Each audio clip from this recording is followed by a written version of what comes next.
बिस्मिल्लाहिर्रहमानिर्रहीम। वेलकम करते हैं आपको अगेन अपने पॉडकास्ट की सीरीज़ के अंदर। लास्ट वीक हम लोगों ने बात की थी कि एक होम्योपैथिक डॉक्टर हो और वो कैसे अपनी प्रैक्टिसेस को इम्प्रूव करेगा और कैसे बेहतरी ला सकता है और अपनी प्रैक्टिस को कैसे सक्सेसफुल बना सकता है।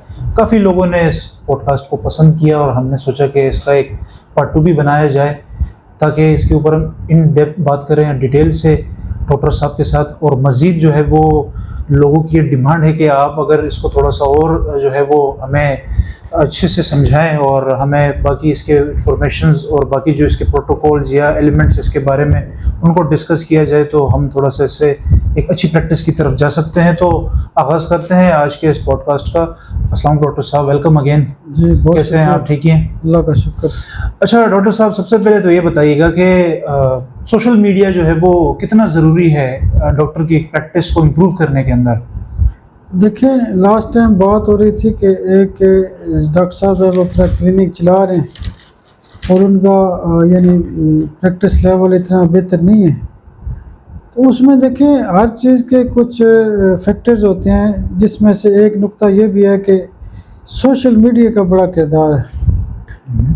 अगर आप चाहते हैं कि मेरी प्रैक्टिस में मज़ीद बेहतरी आए तो आप कोई ना कोई अपना पेज बनाएं, ठीक है, कोई व्हाट्सएप के ऊपर एक ग्रुप बनाएं, ठीक है। उसके अलावा आप क्या करें कि कोई मालूमात दें, क्लिनिक की टाइमिंग बताएं, अपनी सर्विस के बारे में बताएं, ठीक है। आप अपना कुछ चैनल बना सकते हैं, व्हाट्सएप चैनल बना सकते हैं, ठीक है। और कुछ नहीं करते तो कम से कम सोशल मीडिया के ऊपर आप कोई मतलब है कि एक आध, कम से कम फेसबुक के ऊपर तो आपका कम से कम अकाउंट होना चाहिए।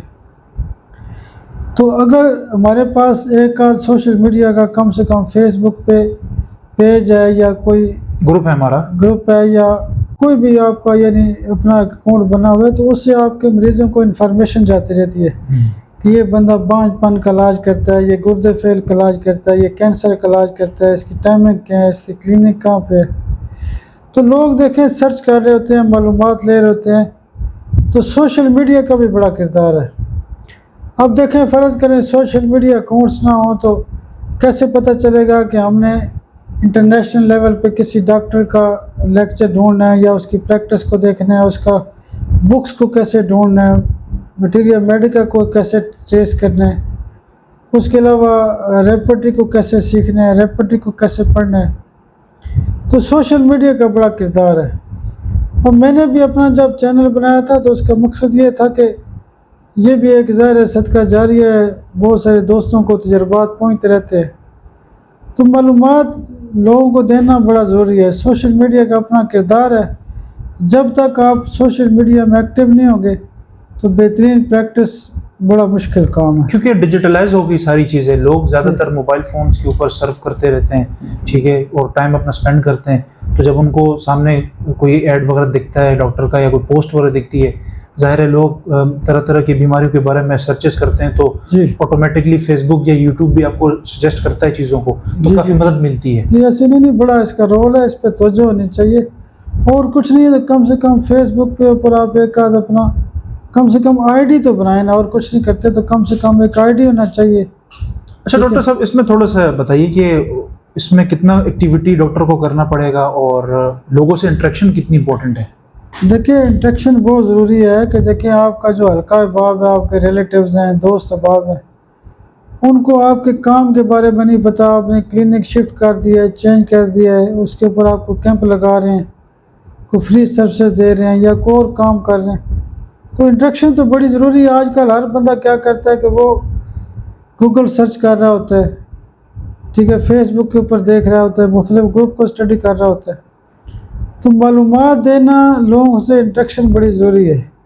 अक्सर आपने देखा होगा कई लोग क्या करते हैं कि अपना डेली बेस पे ना एक वो व्हाट्सएप के ऊपर करते हैं एक्टिविटी मैसेजेस या कोई चीज़ शेयर करते हैं, नुक्ते की बात शेयर करते हैं। नहीं, उसको वो जो डेली बेस पे अपडेट किया जाता है, जी जी, व्हाट्सएप के ऊपर स्टेटस लगाया जाता है। जी हाँ, स्टेटस एक ऐसी चीज़ है कि आपको पता होगा, मसला मैं स्टेटस लगाता हूँ जी मैं लाहौर जा रहा हूँ, मैं नहीं हूँ क्लिनिक पे, तो मालूमात हो जाएगी लोगों को अपडेट। क्या मैं स्टेटस लगाता हूँ कि मतलब है कि मसला मेरा आज कैंप है, तो लोगों को एक दफ़ा ये हुआ कि मैंने कैंप का स्टेटस नहीं लगाया था, तो लोग मुझे कह रहे थे कि डॉक्टर साहब हम तो स्टेटस देख रहे थे, फिर मुझे फ़ोन आना शुरू हो गए जी आज कैंप है या नहीं है। तो सोशल मीडिया का बड़ा किरदार है, व्हाट्सएप स्टेटस का बड़ा किरदार है, बहुत सारी चीज़ ऐसी होती हैं कि लोगों को यानी इन्फॉर्मेशन होती रहती है। मिसाल के तौर पे एक बंदे ने आना है, वो कहता है कि आपकी लाइव लोकेशन क्या है। अगर आप गूगल में सर्च करेंगे तो अगर आपको लोकेशन मौजूद है तो बंदा आसानी से उस एड्रेस पे आ जाएगा, लोकेशन पे पहुंच जाएगा। तो बड़ा इसमें ज़रूरी है, यानी अट्रैक्शन भी बड़ी ज़रूरी है। डॉक्टर साहब ये तो काफ़ी डिटेल में हमने बात कर ली है इसके बारे में, और यकीनन जो है वो ये जो आपकी जितने आजमूदा जो टिप्स हैं उस पर अमल किया जाएगा जी। केस टेकिंग जो है उसके बारे में थोड़ा बताइएगा कि जो सक्सेसफुल केसेस होते हैं तो उनको किस तरह से एक डॉक्टर अपनी प्रैक्टिस को इम्प्रूव करने के लिए इस्तेमाल कर सकता है। देखिए, सक्सेसफुल जो केस होते हैं उससे मुराद ये है कि जब उसका एक केस अच्छा ठीक होता है तो वो अगले जो मरीज़ होते हैं उसमें उन चीज़ों को फोकस करता है। अगर मिसाल के तौर पे एक बंदे का केस ठीक है, वो उसको यानी बाकी लोगों तक यानी शेयर करता है, तो इससे मुराद ये कि लोगों के भी इत्मीनान में इजाफा होगा। जैसे हमारे भी बहुत सारे लोग कोई ना कोई वॉइस मैसेज करते हैं कि डॉक्टर साहब ये मसला था, ऐसे अल्लाह ने ठीक कर दिए। तो केस को लेना और केस को ठीक करना, अब मिसाल के तौर पे मैं एक बात करता हूँ, एक बंदा कहता है मुझे फ़ायदा नहीं हुआ, तो वो उस पर रात को क्या करेगा कि उस केस को दोबारा तवज्जो से पढ़ेगा, देखेगा, रेपटाइज करेगा, किसी दोस्त से मशवरा करेगा, तो जब वो दोबारा मरीज़ को दवाई देगा तो उसका केस ठीक हो जाएगा। मतलब पॉसिबिलिटीज और मजीद वो फाइंड करता रहेगा। तो जी जी, यानी केस जब के तक अंदर मरीज जितना ठीक ना हो तो कोशिश तो हमें करते रहना गहराई में चाहिए। जाएगा केस के तो उसको ज्यादा उस अपॉर्चुनिटीज और उसको ज्यादा चीजें पता लगेंगी कि जी इसका इस तरह जी भी जी, हल हो ऐसे सकता ऐसे है। ऐसे। अच्छा डॉक्टर साहब, हमारे यहाँ पर जो अक्सर देखा जाता है कि डॉक्टर्स कुछ टोकन सिस्टम रेफर करते हैं कि आप क्लिनिक में आते हो, आपको नंबर जो है असाइन होता है, और एक ऐसे भी होते हैं कि आपको कॉल पे पहले अपॉइंटमेंट लेनी पड़ती है, फिर जाके आप फिजिकली विजिट करते हैं। इसको कैसे देखते हैं आप? देखें, मेरी नज़र में ये होता है कि यानी जो अपॉइंटमेंट देनी चाहिए, आप ये शो कर दें कि हमारा क्लिनिक इस टाइम खुला होता है, क्लिनिक के अंदर टोकन होते हैं। और अच्छा, बाज़ औक़ात ऑनलाइन टोकन का ये मसला होता है कि मसलन हमने किसी को टोकन दिया जी आप 2 बजे आ जाएं, वो पहुंचता है 2:30 बजे, ठीक है, वो तो कहेगा नहीं रश बहुत ज़्यादा था, इसका मतलब है कि फिर गड़बड़ होगी। हमने टोकन सिस्टम रखा हुआ है, हमारे भी तकरीबन 100 के लगभग टोकन रोज़ाना इशू होते हैं, माशाल्लाह। लेकिन हम क्या करते हैं कि एक मखसूस टाइम रखा हुआ है, उस टाइम के दौरान ही टोकन इशू होते हैं। लेकिन वो क्या होता है, क्लिनिक के अंदर जब लोग आते हैं, मिसाल के तौर पे 10 पेशेंट है, फ़र्ज़ करें एक टाइम पे 10 बैठे हुए, हमें नहीं पता भाई किस मरीज़ ने अंदर आना है, क्या होगा। जब आप टोकन इशू करेंगे तो उससे क्या फ़ायदा होगा, आप कहते हैं जी 50 नंबर आ जाए जी, 51 नंबर आ जाए जी, 52 नंबर आ जाए जी, 53 नंबर आ जाए। टोकन से ये फ़ायदा होता है कि एक मरीज़ आके बैठता है, उसको पता है भाई मेरा ये मतलब 50 चल रहा है, मेरा 60 नंबर टोकन है, तो मुझे घंटा लग सकता है। तो वो क्या, उसको एक इन्फॉर्मेशन जाती रहती है। ये नहीं, अब टोकन कैसे इशू किए जाते हैं, एक तरीका तो ये है कि आप डिजिटल टोकन इशू करें। जैसे हमारा ये टोकन ऊपर लगा हुआ है, उसमें क्या होता है कि यानी जैसे 50 नंबर है या 60 नंबर है, लेकिन हम मैनुअल भी इशू करते हैं। हम यानी 2 टोकन होते हैं, यानी अगर मसलन 10 नंबर टोकन इशू किया, 10 बाहर भी जाएगा, एक मेरी टेबल पे आ जाएगा, ऐसा ही है। तो उसमें क्या होता है कि वो जो टोकन होते हैं वो मतलब है कि जब मसलन वो कहते हैं जी 55 नंबर आ जाए, 56 आ जाए जी, 57, जब एक मरीज़ बाहर जाता है तो अगला टोकन ऑटोमेटिक बुलाया जाता है। उससे ये होता है कि इशू नहीं बनता, मरीज़ अपने तवज्जो से चेक होता है। अगर आपको पता नहीं है कि एक मसलन बंदा गलत अंदर एंटर हो गया, पिछला मरीज़ शोर कर देगा ये देखें जी क्या मसला है, ठीक है। तो मेरे तो जितने दोस्त अहबाब भी आते हैं, हम तो उनको टोकन इशू करते हैं। इसमें ट्रांसपेरेंसी भी काफ़ी ज़्यादा है, इस पे बड़ा फ़ायदा खफा भी होता नहीं है। होता इस चीज़ पे। जब मसलन आप किसी को अगर घंटा भी केस उसका सुन लेना, अगर वो टोकन पे आ रहा है, तो डॉक्टर भी बड़ा रिलैक्स होगा और मरीज़ भी बड़ा रिलैक्स होगा। टोकन सिस्टम से आपके प्रैक्टिस में बेहतरी आएगी, फ़ायदा ही होगा, नुकसान नहीं होगा। क्योंकि इससे फिर ये भी अच्छा, ज़ाहिर दूसरा होता एक है। और नुकता है, मिसाल के तौर पे मेरे पास 10 टोकन पड़े हैं, तो मैं मतलब चल रहा हूँ, मेरे पास 10 टोकन और हो जाते हैं, 20 हो जाते हैं, तो मुझे इतना तो अंदाज़ा होगा ना भाई बाहर 20 मरीज़ बैठे हैं। हाँ, आपको अपनी अगर कैपेसिटी अगर आपको पता ही नहीं है कि मतलब है कि टोकन सिस्टम ही नहीं है, आपको पता ही नहीं है कि क्या हो रहा है क्या नहीं हो रहा, उससे मेरिट बनता है।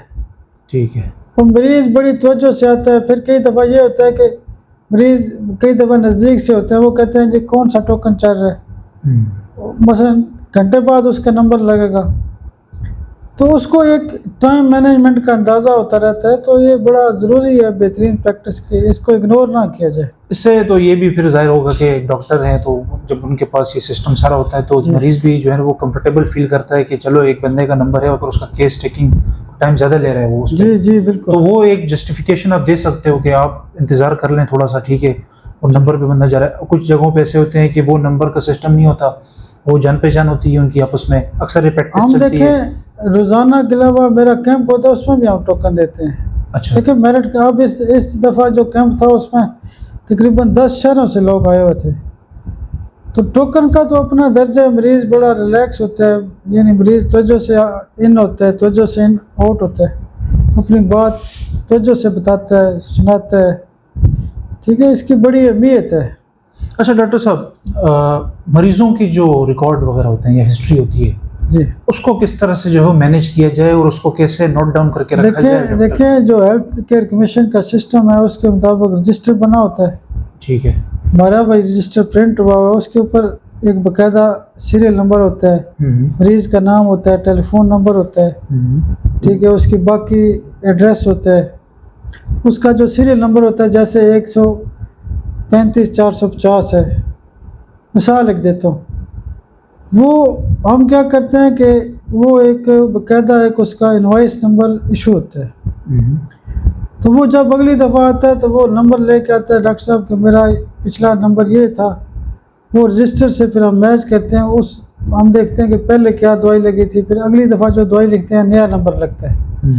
उस पर हम रिकॉर्ड में क्या करते हैं कि मिसाल के तौर पे सबसे पहले जी उसका नाम लिखा जाता है, उसकी उम्र लिखी जाती है, उसका वेट लिखा जाता है, उसका जो भी फ़ोन नंबर एड्रेस वगैरह लिखा जाता है। उसके बाद उससे पूछा जाता है भाई आपके क्या मसाइल हैं, आप कैसे आए हैं। अगर उसकी पैथोलॉजिकल रिपोर्ट्स हैं तो उसको लिखा जाता है, उसकी हिस्ट्री को लिखा जाता है, उसके जो मेजर इश्यूज़ हैं उनको लिखा जाता है। उससे फिर सारा केस सुनने के बाद जो तमाम उसके मामलात हैं सुबह से शाम तक 24 घंटे की लाइफ या उसकी जो पैथोलॉजी होती है, उसकी जो एग्रीवेशन है, सारी चीज़ें करके फिर एक साइड पे फार्मूला लिखा जाता है भाई ये दवाइयाँ इसको देनी है। तो उसमें ये होता है कि जब हम दवाई सुबह दोपहर शाम बनाते हैं, पुड़ियाँ देते हैं या कोई किसी एक आध मरीज़ को टिंचर भी देना पड़ता है, वो फार्मूला पूरा उसके ऊपर यानी A to Z कंप्लीट अलग अलग लिखा जाता है। इससे डॉक्टर को पता लग जाएगा। अगली दफ़ा जब मरीज़ आएगा तो हम उससे पूछते हैं कि भाई कितने % बेहतर है। वो कहता है कि मैं 20% ठीक हूँ, 40% ठीक हूँ। जैसे एक मसलन 5 का मरीज़ है, हम 1-2 महीने तक दवाई देते हैं तो वैसे आम तौर पे तो पहले या दूसरे महीने में अमल हो जाता है। लेकिन मसलन अगर कोई कहता है जी प्रेगनेंसी नहीं हुई, हम कहते हैं कि 2 माह के बाद अपने टेस्ट करवाएं। मसलन वो बंदा मर्द है, वो कहता है मेरे जरासीम 5 थे और 2 माह के बाद वो कहता है मेरे अब नई रिपोर्ट के अंदर जो एक्टिव स्पर्म्स है वो 30 हो गए, तो इसका मतलब ठीक तो हो रहा है। तो उसका ये नहीं फॉलो अप भी ज़रूरी है, उसका प्रॉपर रिकॉर्ड ज़रूरी है। अगर रिकॉर्ड नहीं होगा, तफसील नहीं होगी तो फिर भी फ़ायदा नहीं है। अच्छा, इससे डॉक्टर को भी अपना अंदाज़ा होने लग जाएगा कि मेरी जो मेडिसिन है मैं जिस तरह प्रैक्टिस कर रहा हूँ तो उसमें भी बेहतरी अच्छी आ रही है। ऐसे रिकॉर्ड कॉन्फिडेंट फील करेगा डॉक्टर। हमारे पास 2-2 4-4 साल का रिकॉर्ड मौजूद है, ज़बरदस्त, बल्कि ज़्यादा ही है। लेकिन जो मेरी टेबल के यानी नज़दीक जो रिकॉर्ड पड़ा हुआ है ना, 2-3 साल का रिकॉर्ड तो हमारे पास यहाँ मौजूद होता है। उसके अलावा 2-3 रजिस्टर, 2-3 महीने का रिकॉर्ड तो टेबल के ऊपर मौजूद होता है। तो उसमें चाहिए कि जो रजिस्टर प्रिंट करे तो उसके अंदर जो है बाकायदा जो बॉक्सेस बने हों, चेकलिस्ट एक बनी, उसमें जो चीज़ें उसमें एंटर देखिए रजिस्टर भी होता है, इनवॉइस बुक भी होती है, ठीक है। प्रॉपर रिकॉर्ड होना चाहिए मरीज के पास। जब तक तफसीली रिकॉर्ड होगा, जैसे आप बता रहे हैं अपना रजिस्टर्ड आप मेंटेन करते हैं, वो ज्यादा बेहतर है। हम बेसिकली नंबर इशू करते हैं जी, ऐसा ही बिल्कुल होना चाहिए। उस नंबर पे चल रहा होता है, रेफरेंस नंबर होता है। अच्छा, एक कीमती बात और बता दूं कि जब भी आप नंबर देते हैं, दवाई देते हैं, तो उसकी वापसी की तारीख लाजमी लिखा करें। अच्छा, मसलन मैंने आज दवाई दी है 30 तारीख को, हमारी वापसी तारीख लिखी होगी 30 अगस्त, क्योंकि अगर आपने पुड़ियाँ महीने के लिए देनी है तो कैसे पता चलेगा कि वो बंदा अगर 35 दिन बाद आता है या 40 दिन बाद आता है तो आपकी तो सीएम की डोजेज थी महीने के लिए, तो इसका मतलब है कि 40 दिन के बाद तो इलाज पे ठीक ना हुआ।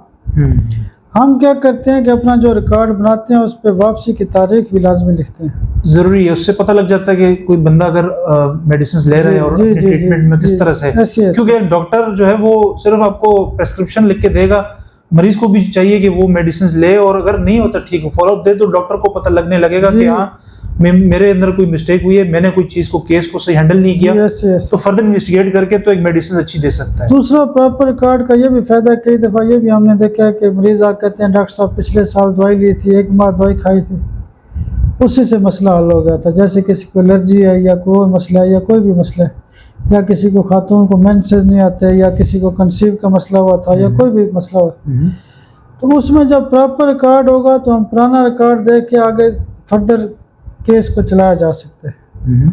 अच्छा डॉक्टर साहब, बांझपन के हवाले से क्वेश्चन है कि अगर बांझपन के रिलेटेड अगर केस आता है उसमें अब हम थोड़ा सा एक सिनेरियो डिस्कस करते हैं इसमें थोड़ा सा, कि जो जिनकी शादी कम उम्र में हो जाती है, मतलब 18-20 साल की एज में और 25 की हो जाती है, एक दूसरा सिनेरियो ये है, और एक है 32 या 33-35 साल में हो जाती है, तो ये तीनों के अंदर किस तरह हैंडलिंग की जाएगी फिर? देखिए उसमें ये होता है कि जब यंगस्टर हमारे पास आते हैं तो उसमें जो मर्द होता है उसकी लाजमी सीमन रिपोर्ट करवाई जाए, ख़वातीन का अल्ट्रासाउंड करवाया जाए, ख़वातीन की मेंसेस की पोजीशन को देखा जाए। लेकिन यंगस्टर में ज़्यादा मैंने ये देखा है कि सीमन रिपोर्टें बहुत ज़्यादा ख़राब होती हैं। अगर कोई खातून मिसाल के तौर पे 35 साल के लगभग आती है तो उसका AMH बड़ा ज़रूरी होता है, उसका टॉर्च इन्फेक्शन ज़रूरी होता है। वो खैर इसके ऊपर बांझपन के ऊपर अलग से मेरी बहुत ज़्यादा वीडियो पड़ी हुई है, तो वो जब आप उसको तफसील से सुनेंगे तो आप बिल्कुल का हर इलाज करूंगा कि वो जाएं यूट्यूब पर आपके लेक्चर्स देखें, आपकी स्पेशलिटी। बस कीमती बात ये है कि ख़वातीन का अल्ट्रासाउंड लाजमी है, मर्दों की सीमन रिपोर्ट बहुत ज़रूरी है। अच्छा तो डॉक्टर साहब थोड़ा सा हम बात आगे बढ़ाते हैं कि गुर्दे, फेफड़ों और स्किन डिजीज़ के अगर कोई केसेस आते हैं वो डॉक्टर फिर किस तरह इस चीज़ को हैंडल करें? देखिए केस कोई भी होता है, जब भी कोई डॉक्टर होता है, मसलन वो एक्यूट प्रैक्टिस कर रहा है, नज़ला, ज़ुकाम, बुखार, मोशन, ठीक है, छोटे मोटे केस, वो फिर क्या करे कि रेपर्टरी के अंदर से किडनी का पूरा चैप्टर पढ़े, किडनी की तमाम बीमारियों को सीखे, 1 बाय 1 चीज़ों को सीखना शुरू कर दे, मुख्तलिफ वीडियो सर्च करे, उससे अपना तजर्बा जो होगा उसका, यानी आस्ता आस्ता क्या होगा कि वो 1-1, 2-2, 4-4 चीज़ें सीखना शुरू कर दे। जब उसे मिसाल के तौर पे एक किडनी का केस ठीक होगा तो और भी आएंगे, अगर उसकी उस मर्ज पे ग्रिप होगी तो फिर मरीज उसके बढ़ते रहेंगे। यानी आपने क्या करना है कि आस्ता आस्ता, यानी मिसाल के तौर पे किडनी को पढ़ा है, फिर लंग्स को पढ़ा है, फिर दिल के मराज को पढ़ा है, फिर आपने स्किन को पढ़ा है, गायनी को पढ़ा है, मेल को पढ़ा है, फीमेल को पढ़ा है, ठीक है, आस्ता आस्ता आप बच्चों के मराज को पढ़ा है, ठीक है, ब्रेन के डिजीज़ को पढ़ा है, तमाम किस्म के कैंसर को पढ़ा है।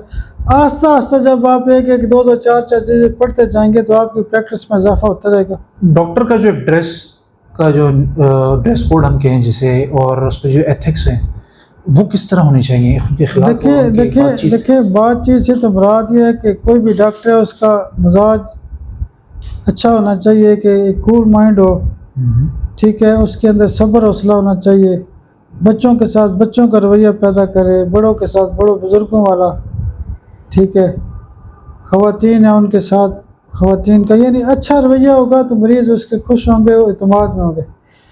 ड्रेस का क्वेश्चन ये है कि ड्रेस का ये मतलब है कि साफ़ सुथरे कपड़े हों, इस्त्री हों, ये नहीं है कि मतलब कि कपड़े इस्त्री भी सही नहीं है, वो कपड़े गंदे हैं, कोई दाग लगा हुआ है तो आप क्लिनिक पे आ गए, आप उसको, यानी ड्रेसिंग जो भी हो साफ़ सुथरी हो। बेहतर ये होता है कि एक डॉक्टर की जो ड्रेसिंग होती है, पेंट शर्ट लाजमी पहने, ठीक है, कुछ और ड्रेसिंग कर ले, 3 पीस में बैठ जाए, प्रॉपर ड्रेसिंग हो, ठीक है, वास्कट का इस्तेमाल करे, उसके अलावा यानी सफारी इस्तेमाल कर सकते हैं, यानी उसकी एडवांस ड्रेसिंग हो, बेहतर ड्रेसिंग हो, ताकि थोड़ी बहुत जो है वो कम से कम पेंट शर्ट उसकी होनी चाहिए, साफ़ सुथरे कपड़े होने चाहिए। मकसद ये नहीं है कि कोई लंबी चौड़ी ड्रेसिंग का नहीं नुकता, कपड़े उसके जो भी हों साफ़ सुथरे हों, जूते पॉलिश हों, कंघी सी हो, हेयर कट हो, यानी ठीक है, शेव हो उसकी, ठीक है, साफ़ सुथरा, यानी गुस्ल करके। ये तो नहीं है मैं कहीं गया हूँ तो ऐसे ही मैं आके बैठ जाऊँ तो वो भी कहेंगे यार ये कौन से डॉक्टर साहब हैं। कि इसमें देखें हर चीज़ को हमने फोकस करना है, क्योंकि डॉक्टर इखलाकी तौर में भी और दीन के लिहाज से, रिलीजन के लिहाज से पेंट शर्ट में बेहतरीन है, पेंट शर्ट बिल्कुल ऐसा ही आइडियल ड्रेसिंग है, बिल्कुल आइडियल ड्रेसिंग है। और मैंने एक दिन कपड़े पहने हुए थे शलवार कमीज, तो एक मरीज आए तो कहते हैं जी मैं वैसे डिस्पेंसरी में जा रहा था, बाहर था, तो कहते हैं जी डॉक्टर साहब आए हुए हैं। तो मैंने कहा यार आप पहले मुझे मिले हुए हैं, तो कहते हैं वो सॉरी डॉक्टर साहब बस वो ध्यान नहीं हुआ। तो बात करने का मकसद ये होता है कि लोगों के मिजाज के अंदर होता है कि वो एक डॉक्टर को एक प्रॉपर ड्रेस में देखना चाहता है। अच्छा डॉक्टर साहब, हमने भी जिस तरह केस टेकिंग के बारे में हमने बात की कि सक्सेसफुल केसेस को कैसे जो है वो आगे पीछे लोगों में अपना बता सके और उसको किस तरह एक टेस्टिमोनियल के तरीके से वो पेश किया जाए। अब कुछ मरीज़ ऐसे होते हैं वो फॉलोअप्स करना है, ठीक है, तो उसके दौरान टेक्निक क्या होगी डॉक्टर की कि वो थोड़ा मरीज़ अगर बेहतर हो रहा है नहीं हो रहा, दो केस देखिए फॉलोअप ये होता है कि मिसाल के तौर पे एक मरीज़ आता है, वो महीने की दवाई लेके जाता है, 15 दिन की लेके जाता है, दूसरी दफ़ा आता है, तो हमारा पहला क्वेश्चन ये होना चाहिए कि आप 100 में से कितना बेहतर है। जैसे एच पायलोरी का हम मरीज़ को कहते हैं कि 20% महीने में ठीक होगा, तो इसका मतलब अगले महीने 40 ठीक हो जाएगा, 6 माह के कोर्स में वो मुकम्मल ठीक हो जाएगा, ठीक है।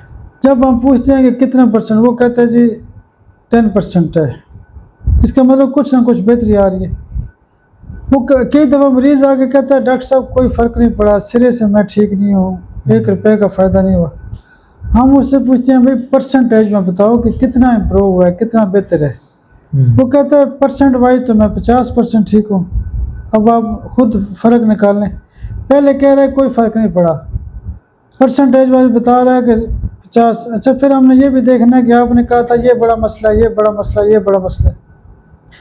कई दफ़ा मरीज़ यानी 4 मसले ठीक होते हैं, एक कहता है ये ठीक नहीं हुआ, तो मरीज़ को समझाना भी होता है भाई आस्ता आस्ता ठीक होगा। इसमें लैंग्वेज कैसे यूज़ करनी है हमने मरीज़ के साथ? लैंग्वेज तो यही उनको ब्रेन वॉशिंग करनी है कि आप परेशान ना हो, इंशाल्लाह मैंने पहले दफ़ा कहा था इतना % ठीक होगा, मरीज़ फिर उसके ऊपर राज़ी होते हैं। हम कई दफ़ा बड़े से बड़ा मसला होता है हम ये कह देते हैं महीने में ठीक हो जाएगा। भाई कैसे महीने में ठीक होगा? एक बंदा अगर 4 साल से दवाइयाँ खा रहा है तो वो 4 साल में नहीं ठीक हो रहा, तो आप उसको कम से कम 2-4-6 माह का टाइम दें और आस्ता आस्ता उसको फॉलोअप करें। अगर नहीं ठीक तो उसको दोबारा से समझें, उसकी कोई रिपोर्ट कराएं, उसके कोई टेस्ट कराएं। एनाटॉमी, फिजियोलॉजी और पैथोलॉजी जी, इसको कितना ज़्यादा जो सीरियस लेना चाहिए डॉक्टर को? देखिए आमतौर पे होम्योपैथी में ये कहा जाता है कि होम्योपैथिक का इलाज जो होता है वो इलामात पे किया जाता है, इससे कोई इनकार नहीं है, इलामात को फोकस होना चाहिए। लेकिन एनाटॉमी के बगैर, फिजियोलॉजी के बगैर, पैथोलॉजी के बगैर अगर हमें पता ही नहीं है ये मर्ज़ क्या है, इसकी डेफिनेशन क्या है, इसकी सिम्टम क्या है, साइंस क्या है, इसकी कॉम्प्लिकेशन क्या है, इसकी साइन एंड सिम्टम क्या है, इसका कॉजेटिव फैक्टर क्या है, ठीक है, तो जब तक हमें एनाटॉमी, फिजियोलॉजी या पैथोलॉजी बॉडी के फंक्शन का ही नहीं पता, कौन सी चीज़ किस जगह पे ये नहीं पता, तो फिर तो इलाज नहीं होगा।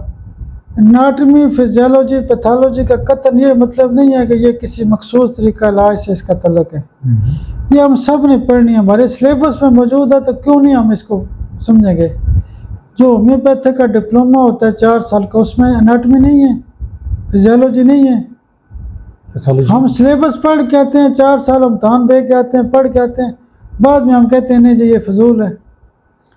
तो पैथोलॉजी को समझना है, हर चीज़ को समझना है, बीमारियों को समझना है, वो जो इन चीज़ों को समझे। आजकल का जो मरीज़ है वो बड़ा तेज़ है, वो गूगल करके आता है, ऐसा ही है, वो चीज़ें सारी सर्च करके वो कहता है डॉक्टर साहब ये क्या है, वो क्या है, इसका वजूहात क्या है। डॉक्टर को पता ही नहीं होगा, जवाब नहीं देगा, तो जब डॉक्टर आगे से चीज़ें समझता है, परफेक्ट समझता है, तो वो फिर मरीज़ का एतमाद बढ़ जाता है, वो ट्रस्ट बढ़ जाता है। बिल्कुल ठीक है। मैंने एक जगह टेस्ट लिखे थे तो एक डॉक्टर साहब कहने लगे कि होम्योपैथिक वालों को भी इस टेस्ट का पता होता है। तो हमें जब तक देखें डॉक्टर होता है, होम्योपैथिक भी डॉक्टर एक बिलखसूस यानी मतलब एक फुल फ्लाइज डॉक्टर होता है, तो उसको क्यों नहीं समझना चाहिए। आप इन चीज़ों को इग्नोर ना करें, आप तवज्जो करें, आप एनाटमी, फिजियोलॉजी, पैथोलॉजी को बाकायदा सीखें, इसको पढ़ें, लैब टेस्ट को पढ़ें, फिर देखें मरीज़ क्यों नहीं बढ़ते। ये लैब टेस्ट को थोड़ी सी इसकी वजाहत कीजिए। अगर गुर्दे फेल का मरीज़ आता है और अगर एक बांझपन का मरीज़ है तो इनको किस तरह वो डिस्कस करेंगे? देखिए हर बीमारी के अपने टेस्ट होते हैं। ठीक है। मैंने तमाम वीडियोस में ये भी बताया होता है कि इसका टेस्ट ये होता है, इसका टेस्ट ये होता है। गुर्दे फेल का मरीज़ आएगा तो हम 3 टेस्ट बड़े लाजमी उससे पूछेंगे। हम कहेंगे RFT आपका किधर है, आपका अल्ट्रासाउंड कहाँ पे है, आपका ब्लड CP कैसे है। तो ये 3 टेस्ट तो बड़े ज़रूरी हो। बांझपन का मरीज़ आता है, वो कहता है मेरे डॉक्टर साहब 10 साल से औलाद नहीं है, मेरे पास रिपोर्ट ही नहीं है, तो कैसे इलाज होगा? सही। तो बड़ा ज़रूरी है, यानी इन चीज़ों को जब तक हम फोकस नहीं करेंगे, हम कई दफ़ा कहते हैं नहीं जी छोड़ें रिपोर्टों को, रिपोर्टों की अहमियत है, मरीज़ भी मुतमईन होना चाहिए ना। अच्छा, ये तो हमने रिपोर्ट के ऊपर बात कर दी कि रिपोर्ट्स में जो चीज़ें आती हैं तो उसके ऊपर डॉक्टर जो अपना डिसीजन लेता है। जी, साइंस एंड सिम्टम्स को कैसे समझेगा डॉक्टर? देखिए साइन एंड सिम्टम से मुराद ये है कि जैसे एक तो चीज़ होती है कि जो मरीज़ बताता है, एक डॉक्टर ऑब्ज़र्व करता है, यानी जैसे देख रहा होता है, ठीक है, ये साइन एंड सिम्टम में फॉल करता है। फिर क्या होता है कि साइन एंड सिम्टम में 8 चीज़ें मैं अक्सर डिस्कस करता हूँ। सबसे पहले क्या होता है एक नंबर पे कि आप कॉजेटिव फैक्टर को देखें, ठीक है, आप सेंसेशन को देखें, लोकेशन को देखें, मोडेलिटीज़ को देखें, आप फिर माइंड सेट को देखें 5 नंबर पे, फिर आप फिज़िकल सिम्टम को देखें, फिर आप इमेजेस को देखें, पैथोलॉजी को देखें। यानी जब तक हम तमाम चीज़ों को नहीं देखेंगे, ये प्रोसीजर इसका ये होना चाहिए जो आपने भी मतलब हर चीज़ को देख रहे हैं ना, मतलब ये तो नहीं होगा कि हम यानी इन चीज़ों को इग्नोर करते हैं। पॉजिटिव फैक्टर ऐसी है कि 100% दवाइयाँ काम करती हैं। अच्छा। मसलन एक बंदा, एक औरत आती है, वो कहती है कि डॉक्टर साहब मुझे घबराहट बहुत ज़्यादा होती है।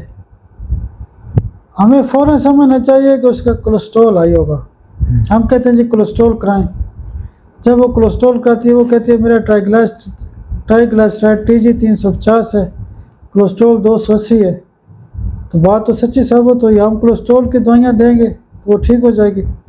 फिर एक औरत आती है, वो कहती है कि डॉक्टर साहब मुझे तो हाथ पाँव पे सूजन है, मुझे बड़ा मसला है, मेरे दर्दें बहुत ज़्यादा है, मेरा पूरा जिस्म दर्द करता है। तो हमें फ़ौरन समझना चाहिए कि इसका यूरिक एसिड हाई हो सकता है। यानी बात करने का मकसद ये होता है कि यानी पूरी साइन एंड सिम्टम को देख के उसकी बेस पे बेहतरीन इलाज किया जा सकता है। अच्छा, एक और नुक्ता आपको बता दूं। जी ज़रूर। बोरक जो मटीरियल मेडिका, मैं क्यों बार बार कहता हूँ कि बोरक को पढ़ा करें। बोरक ने तमाम किस्म की एनाटमी, फिजियोलॉजी और पैथोलॉजी को कवर किया हुआ है। वो पैथोलॉजी की बात करता है, वो बीमारियां लिखता है जी फलां चीज़ की ये दवाई है, एक्सोस्टोसिस की ये दवाई है, ये वेरिकोसील की दवाई है, ये हाइड्रोसील की दवाई है, ये मेनोरिया की दवाई है, ये साइनोसाइटिस की दवाई है, ये लंग्स की दवाई है। तो बोरक ने तो पैथोलॉजी के ऊपर लिखा हुआ है और वो 100% रिजल्ट देता है। मतलब लिटरेचर सारा मौजूद है, पढ़ना दूसरे डॉक्टर नंबर पे ये होता है कि जब तक आप इंग्लिश लिटरेचर नहीं पढ़ेंगे तो काम नहीं बनेगा। ठीक है। आप जो एलन की नोट्स इंग्लिश में लाजमी पढ़ें, उसके बाद बोरक मटीरियल इंग्लिश में लाजमी पढ़ें। तो मैं बिल्कुल 100% इसको रिकमेंड करूंगा कि प्रैक्टिस क्यों नहीं बढ़ेगी। जी ज़रूर, क्यों नहीं। जो देख उर्दू को इतना तवज्जो ना किया जाए, इंग्लिश लिटरेचर को पढ़े। इंग्लिश लिटरेचर का फ़ायदा क्या होता है? हम उर्दू में पढ़ रहे होते हैं, ये होता है, वो होता है, फलां होता है ना, हमें समझ आती है। मरीज़ आके कहता है कि डॉक्टर साहब मुझे, वो इंग्लिश वो रिपोर्टर सामने रखता है, वो कहता है जी मेरी डायग्नोसिस ये है। यानी जब डायग्नोसिस आती है, रिपोर्टें आती हैं, उसमें इंग्लिश में लिखी होती हैं बीमारियाँ। जब हम अपनी किताबें पढ़ते हैं तो उर्दू में पढ़ रहे होते हैं। तो इंग्लिश बुक्स पढ़ेंगे तो फ़ायदा ज़्यादा होगा, क्योंकि उससे फिर तो ये होता है कि एक तो पेनियर लोग जो होते हैं, मतलब जो बड़े उसमें जो फिर रेपर्टरी को आप इंग्लिश में, उसको तो उर्दू में आप नहीं पढ़ेंगे ना। हाँ, ये फ़ायदा ज़रूर हो सकता है कि एक बोरक मटीरियल मेडिका आजकल नया आया हुआ है, वो उसमें ये क्या है कि मुश्किल अल्फाज के मानी लिखे हुए हैं, आप वो ले लें। रेपर्टरी आप लें कैंट की या मार्फी की लें, जिसमें मुश्किल अल्फाज के सामने उर्दू भी लिखी हुई है। अच्छा। फिर कम से कम इतना तो होना चाहिए ना, इंग्लिश उर्दू दोनों ले। मेरा तो ये ख्याल है कि डॉक्टर को इंग्लिश तो आनी चाहिए, क्योंकि इंग्लिश नहीं आएगी तो रिपोर्ट की आप कैसे वो देखोगे, उसको चीज़ों को समझोगे। देखिए हम पहले कह देते हैं कि नहीं जी मैं रेपटी नहीं पढ़ता, रेपटी की समझ नहीं आती। क्यों नहीं समझ आती?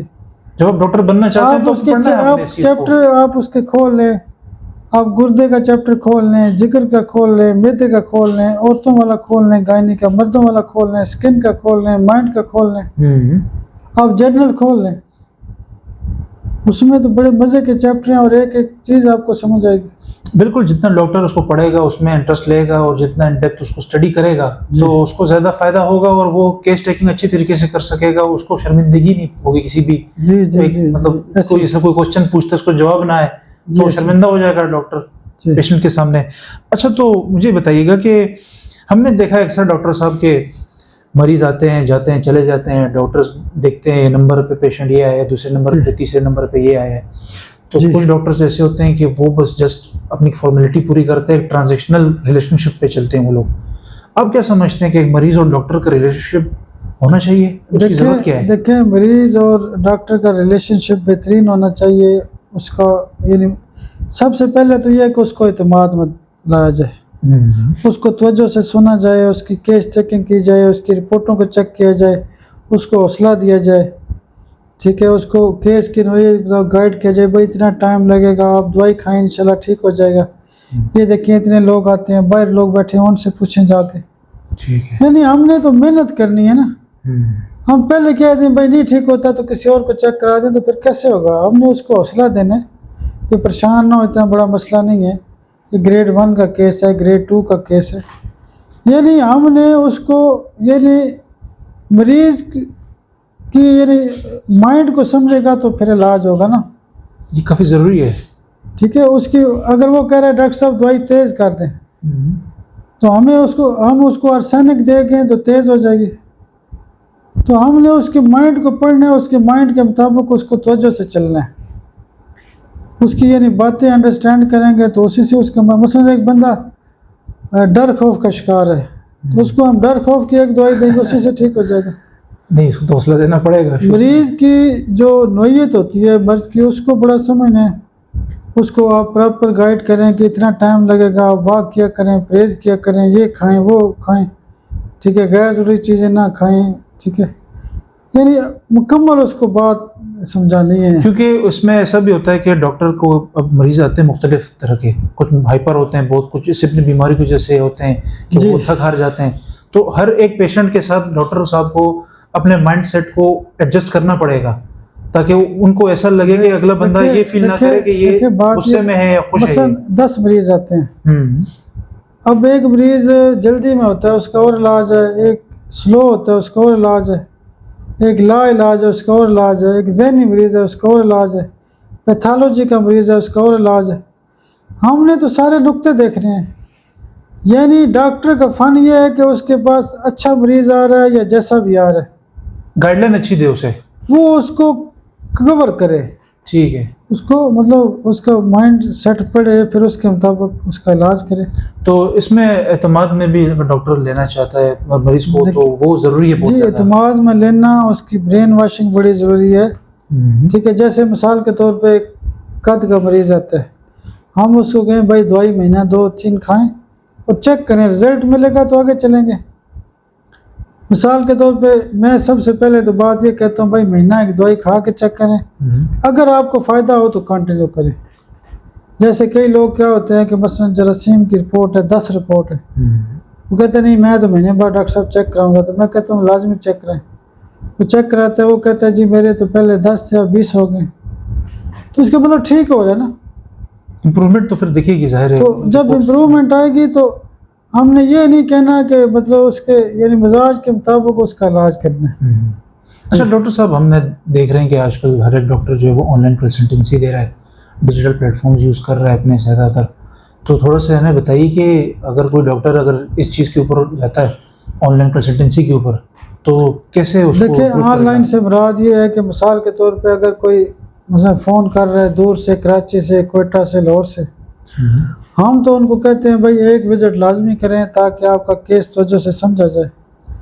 उसके बाद आप उनको ऑनलाइन मतलब TCS के ज़रिए या बाई डाक किसी भी कोरियर से आप दवाई भेज सकते हैं। ठीक है। वो रेफरेंस नंबर मौजूद होगा तो दवाई चलती रहेगी, आगे चल पड़ेगी।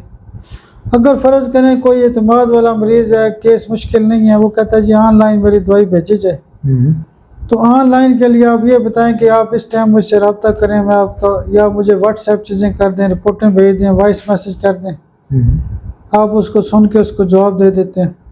तो ऑनलाइन केसेस आजकल 5-10% ज़रूर लिए जा सकते हैं, उसमें मसला नहीं है, लेकिन ये नहीं होगा कि आप मतलब कि 100% ऑनलाइन मुश्किल होता है।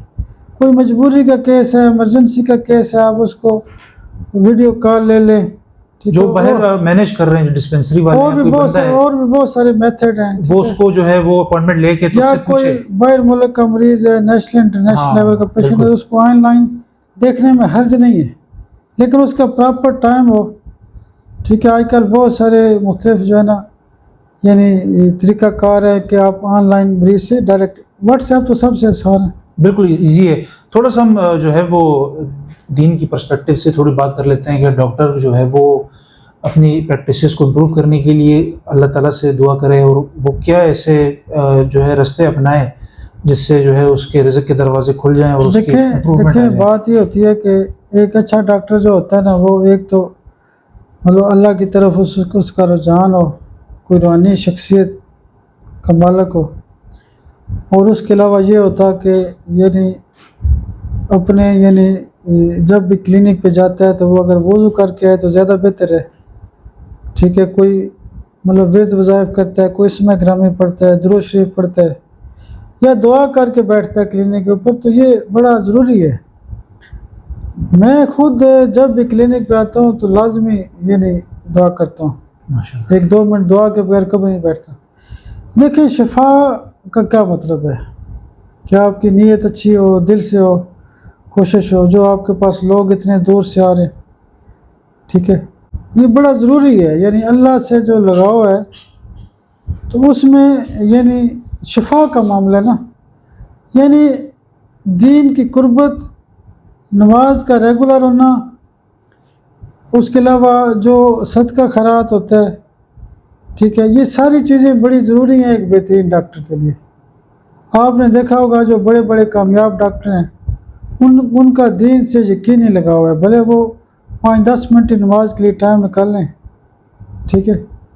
तो ये बड़ा ज़रूरी है, यानी वो मतलब कि किसी सफोद पोश की मदद कर दें, किसी का ख्याल कर दें, ठीक है, किसी ज़रूरतमंद मरीज़ का ख्याल कर दें, ठीक है।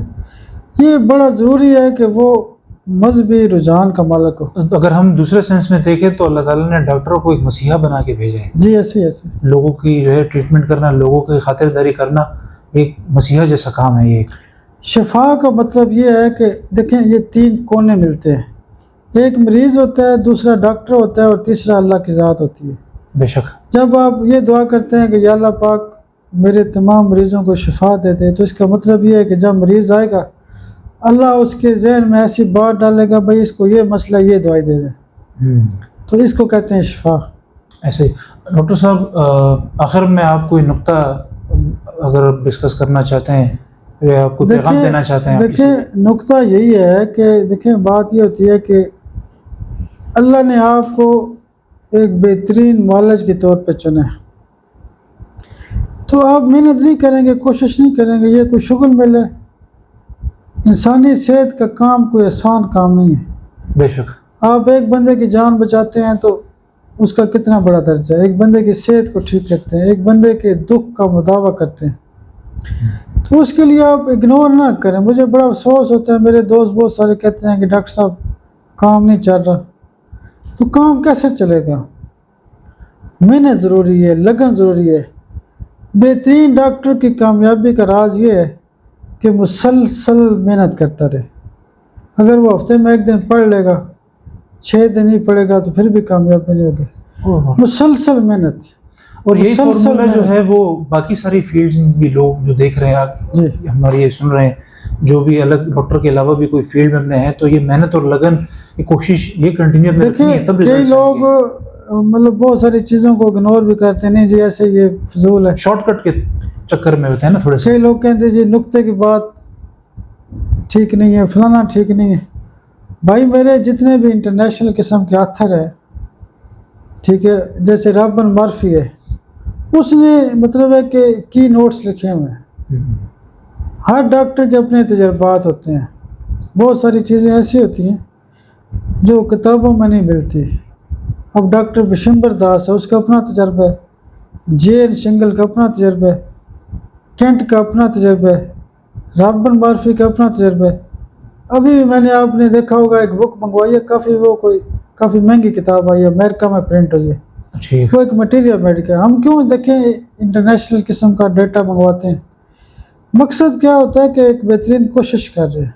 इससे फ़ायदा एक और ये भी होता है डॉक्टर को, अगर वो अप टू डेट चीज़ें पढ़ता है और उसको देखता है, वो प्रैक्टिस में भी लाता है, तो जो हालिया जो दौर जा रहा होता है तो उसके अंदर वो काफ़ी ज़्यादा जो है अल्लाह ताला उसको और ज़्यादा हेल्प करता है इन चीज़ों में कि चलो इसने एक नॉलेज अप टू डेट दिया है, तो अब ये वैसे कि मरीज़ को ठीक करने में थोड़ा और आसानी इसको भी पैदा होनी शुरू हो जाएगी। आखिरी नुक्ता मैं बस ये कहूँगा कि आप अपने क्लिनिक के जो तमाम मामला जितने A to Z हमने डिस्कस किए हैं, सब को फोकस करें। ऐसा नहीं होगा कि आप एक चीज़ को फोकस करें तो उससे काम हो जाए।